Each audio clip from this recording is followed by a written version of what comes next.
Hello and welcome to LivJam Limitless, where the aim is to do it all. This is Livingston, and today I'll be continuing with the fourth chapter of the Royal Romance. So, let's do it. Chapter 4. You snag the last dance with the prince and properly meet your host, the Duke. Alright, I'm gonna meet... what was his name? Maxwell's brother? Some Beaumont. Bertrand, I think, yeah. Bertrand Beaumont. Yeah, I'll be meeting him today. The Royal Romance. I'm really excited to meet him actually. Let's see. Chapter 4. Save the Last Dance. Yippee. It's the night of the masquerade at the palace. You're walking over to the prince to claim the last dance of the evening, and you find him talking to Lady Penelope as you approach. And that's how my family acquired its fifth golden poodle statue. Golden poodle statue, nice. I can relate. Don't get me started on the Queen's antique goblet collection. Okay. Excuse me. May I cut in? Let's be nice. If you must. I must. That was nice. Penelope reluctantly walks away as the prince turns to you. Plus relationship. You handle that very well. I try. You do more than that. Honestly, you seem as comfortable here as you did back in New York.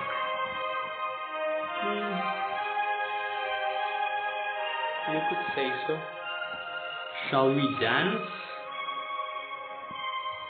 The orchestra plays a dreamy waltz as Prince Richard takes your hand. I'm not sure I know the steps. Just follow my lead. With Richard's strong arms around you, you easily match his movements. You're an amazing dancer. My parents would be thrilled to hear that all those years of dance lessons paid off. I'm very glad that I got a moment alone with you, Sarah. Well, relatively alone. There's only about 100 people watching us right now. Unfortunately, it's about as much privacy as you might expect. Though I do have a trick up my sleeve. Okay, magician, let's see what it is. He guides you across the ballroom floor and waltzes the two of you out a set of French doors to an unoccupied balcony. Okay, we can get a little more privacy out here at least. Nice moves. I try. So, now he's copying my dialogues, I see. Now, I want to know how you are. I trust you're being well taken care of here. Maxwell's been very sweet so far. He flew me out here and set me up with a room and everything. I haven't met his brother yet. Ah, the Duke. He's different from Maxwell. More serious. But their house has an excellent reputation, mostly due to him. Seems like a big guy. I see. What about Cordonia? What do you think of my home so far? Cordonia? I love it. Plus relationship. Really? It's beautiful. I love the architecture, the elegant events, the music. It's like something out of a fairy tale. I hope that you could love Cordonia as much as I do. It'd be rather unfortunate for a queen to dislike her kingdom. Ooh. Oh, right. I guess that's a pretty important quality in a queen to be. Especially given Cordonia's recent history. Recent history? What do you mean? These last few decades have been somewhat rocky for us. The first queen abandoned my father and my older half-brother. Oh my. I'm not clear on the exact details, but do you know why she left at least? She couldn't handle the pressures of courtly life. She came from a lesser noble family, so she hadn't been long at court before the marriage, and my own mother passed away when I was still a child. You lost your mother? I'm so sorry. It was a long time ago. And so the current queen? She may not be my mother, but she is a wonderful woman who's done her best to lead Cordonia alongside my father. Instability in the monarchy is always dangerous for a small kingdom like ours. Weakened currency, a rise in crime, a drop in tourism, all because of the lives of the rulers. So that's why you care so much about finding the right queen. Of course, seems very important. I mean, it is very important. Exactly. I can't just follow my heart as much as I want to, as much as I might want to. There's too many other people I need to think about. Sorry, I didn't mean to burden you with this. Richard, you can tell me anything. I'm here for you. You've got a lot resting on your shoulders. True, but I can at least take a moment to sprinkle in tales of my misspent youth.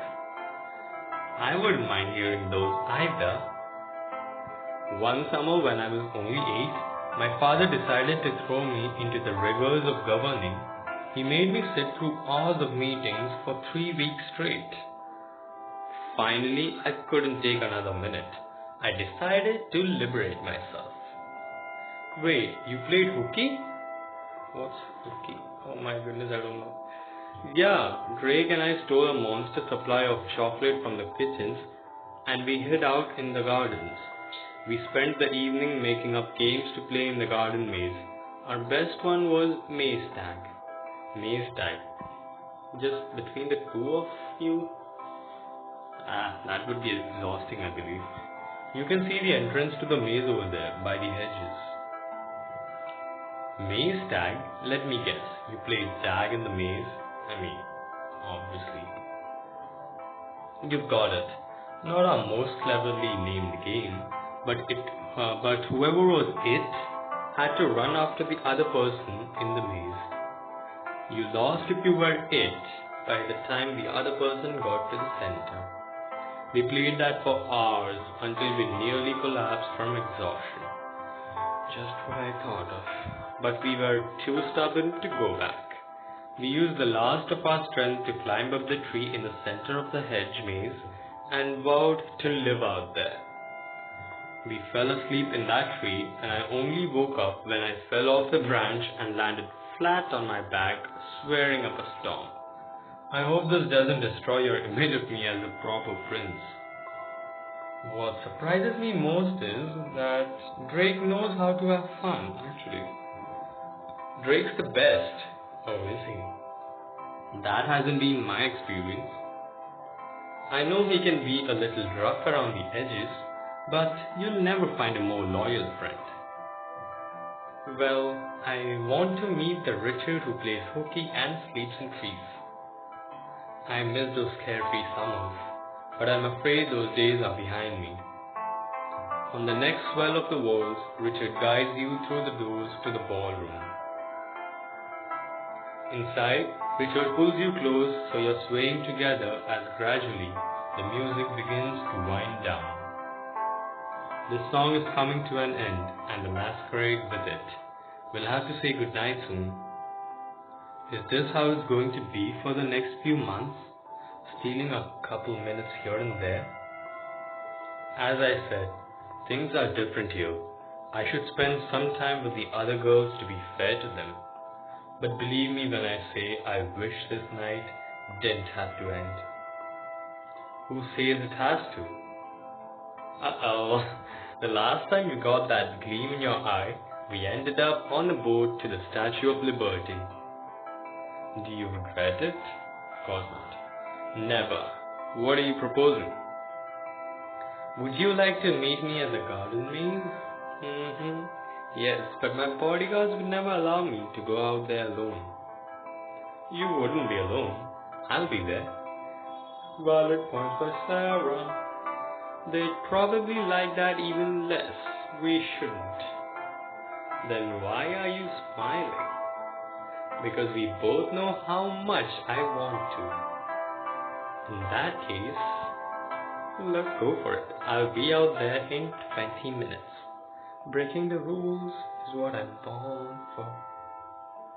I hope I won't be alone. Sarah. Yes. The waltz comes to an end and everyone in the ballroom applauds.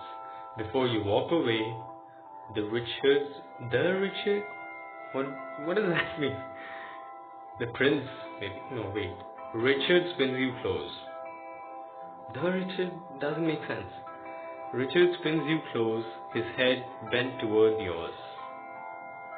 I'll see you in 20. Alright. I'll be waiting for you. 20 minutes later, Richard joins you outside. Cutting it a little close there, I was trapped in a conversation about table seating for tomorrow's picnic, but I managed to tear myself away for you. Shall we? You take his arm and head towards the gardens together. Let's go for that walk. It really is beautiful here at night. I wish I could take the credit, but the gardens out here were my mother's vision. I think it was her last wish before. Well, sometimes when I stroll this garden at night, I think of her. He looks up at the stars. I'm sure she appreciates that. Thanks. The garden holds a lot of good memories as well. This is where you and Drake played maze tag growing up, right?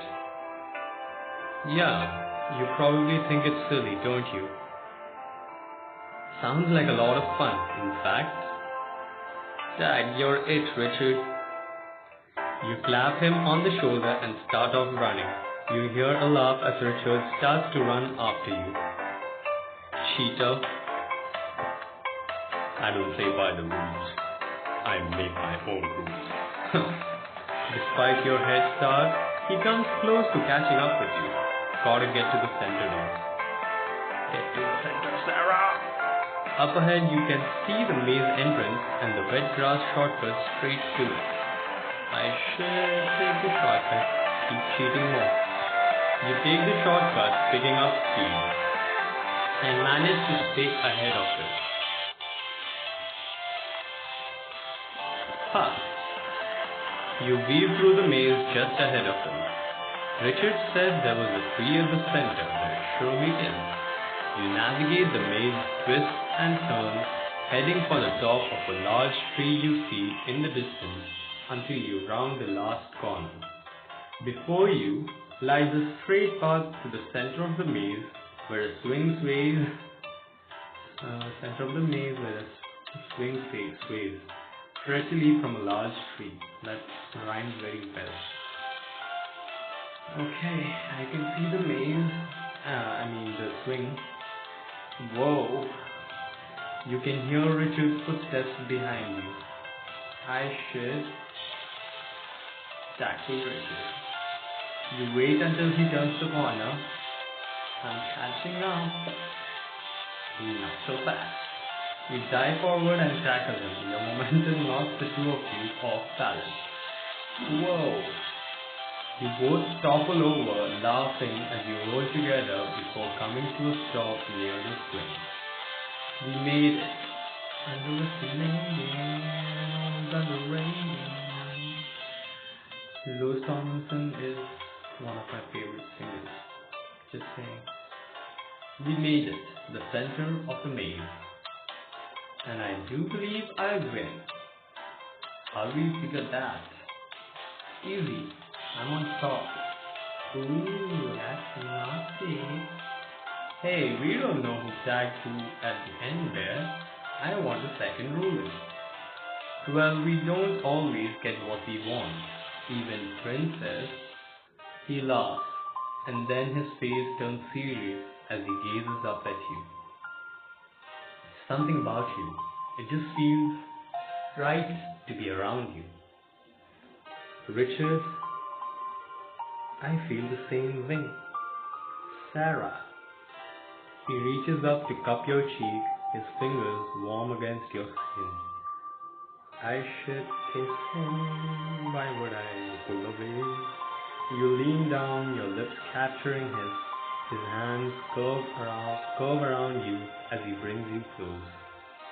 Plus or minus, that's good, right? And then he shakes himself and pulls away. We shouldn't. I don't know what will happen, and game of love, you choose to kiss the prince in the maze. I know. What is it about you, Sarah? When you're around, you make me want to break all the rules. Maybe you need someone like that in your life. Probably. Maybe I do. This was unexpected, but somehow perfect. And perfect. Perfect is such a nice song, dude. Like literally so awesome. By Ed Sheeran. I mean, not the One Direction one. Not that that isn't a great song, but oh my goodness. Darling, you look perfect tonight. Beautiful song. You laughed more in this maze than you did all night in that masquerade. I guess I really needed this. Thank you. An amazing evening. You spent time with the friends of the maze. That was nice actually. No problem. I had fun too. Will I see you soon? Yes, tomorrow. It'll be very busy, but I'll find the time. I look forward to it. Richard lifts your hand to kiss it. Until then. Back in your room, you're about to prepare for bed when there's a knock at your door. You answer it. Who is it? Maxwell. Hey. I know he hasn't taken off his mask yet. I know it's late, but there's someone you should meet. Oh my god, am I meeting his brother now? Bertrand, this is the one I was telling you about. Sarah. Okay, let's see. Who is it? I mean, how does he look? Maxwell steps aside to let in an imposing man with a stern expression. There's Bertrand. This is the girl you've chosen to represent our house? Yep, nailed it, right? Sarah, this is my older brother, Bertrand. So even I haven't removed my mask. Sarah. It's nice to meet you, Bertrand. The proper way to address a duke is your grace. Okay. Oh. I'm so sorry, your grace. At least it looks like you can be trained. Yeah, exactly, not at all. Hey, I'm not your pet. He doesn't mean it like that. Maxwell, a word with you in private? He seems pissed off. Bertrand grabs Maxwell's arm and holds him out of your room. He slams the door behind him, but you can faintly hear their voices through it. That wasn't such a great first impression. Not the best first impression. It sounds like they're talking about me, obviously. I should listen at the door. You press your ear to the door. That's the girl you picked to represent our family? Yeah, that's Sarah. Richard really hit it off with her when they met at the restaurant for his bachelor party. She was our waitress. A waitress? You brought a waitress? I knew I shouldn't have trusted you. We could have had our pick of any unsponsored duchess or countess in half of Europe. Well, sure, but like I said, she and Richard have a lot of, chemistry. I think he really likes her. I know you probably don't care, but she could make him really happy. Like, I've never seen him so happy kind of happy. Shouldn't Richard have a shot at love like that, even if he's the prince? Spare me your sentimentality. You'd better hope that this waitress doesn't ruin everything. Wow, that's some straightforward things. Facts, I guess. The door's thrown open, nearly smacking you in the face. Oh, you were listening to everything, weren't you? Well, listening in. Yeah, and I don't like what I heard. Perfect. A waitress with no manners. This is not going great. Look, you're the one who invited me here. If you're so unhappy with me, just get another girl. No, you can't do that. We already said you were our pick. So if you go, you've got no one. Maxwell is unfortunately correct. We're stuck with you. Wow, dude, he's so rude. Perhaps Maxwell didn't fully explain this to you. But if our house puts forth the prince's choice, we'll win fame and recognition. Something we could really use right now, actually. Because we're kind of broke. They're broke. Oh my goodness. Maxwell, you overstepped. Sorry. You're broke? There's no shame in being broke. I've been broke plenty of times. Thanks, Sarah. It's entirely different for us. Well, yeah, of course. Do you get money if I marry the prince? Not directly, but we can leverage the prestige to great effect. It would be best to get that leverage before others find out our situation. Nobody knows they're broke. In the circles we run in, if word got out of financial ruin, it would be a scandal. But our name is still worth something in Cordonia. At the very least, we can introduce you to the right people, get you invitations to the right events. I only regret that we can't offer you more. Speaking of which, have you prepared for tomorrow's event? Event? That's the derby. You know what derby is, right? Yeah, I do know. A derby is fancy horse race. Is a fancy horse race. Very good. At least this is the first time he's smiling at me. It'll be your first opportunity to make an impression on the press. They'll be covering the event. They don't get a lot of opportunities to see the royals, so they'll jump at this chance. Oh, I assume they're important then. Of course. Yes, very. Everyone in Cordonia will be influenced by what they write about you. We're a monarchy, but we serve the people. You'll need their approval if you're going to become queen. Speaking of which, you should consider your attire for tomorrow. The queen will be present at the door. Oh my goodness, the queen's gonna be there. Whew. Let's do this. And the right outfit will go a long way to earning her favor. I recommend going for a derby look that's modern to impress the queen. Modern. I'll keep that in mind. I've made an appointment for you in the morning at the boutique already. We'll speak more tomorrow right before we head out for the derby. Good night. Okay, I'm gonna choose a dress right now. The next morning, I thought that would be the end of the chapter maybe. The next morning, you enter the dress boutique and find Olivia putting on her outfit for the derby. Well, she looks good. Oh, I'm surprised to see you here. I thought you'd have gone home by now. Oh, well, sorry to disappoint you, Olivia. Surely you realize that you don't have a chance at winning. Olivia, surely you've realized you don't need to hurt others to protect yourself.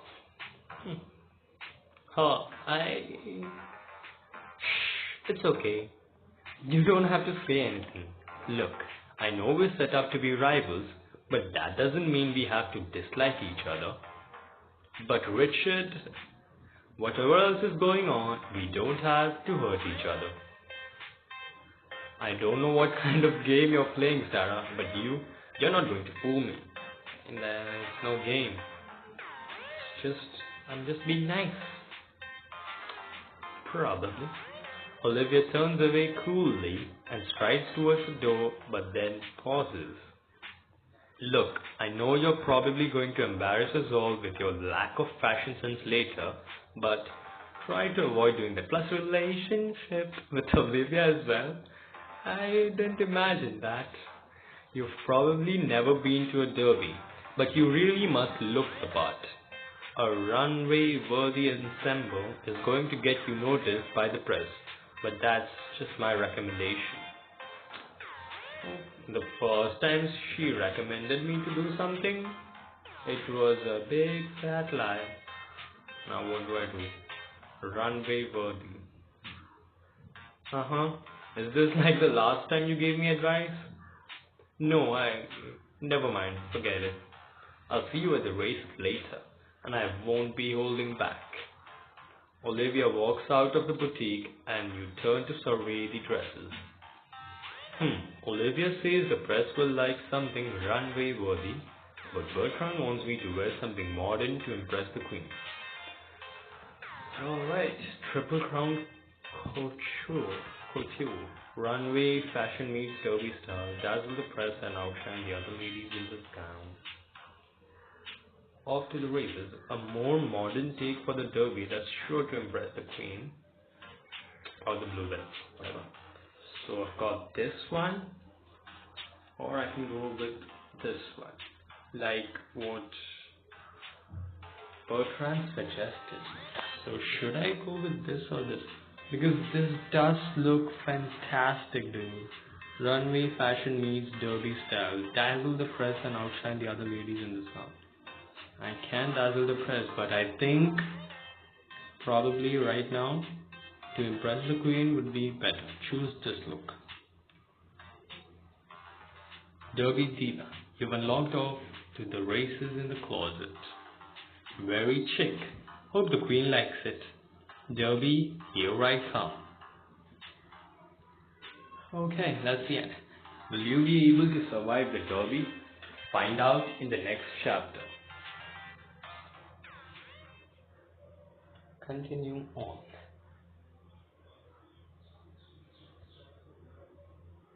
Let me get those diamonds.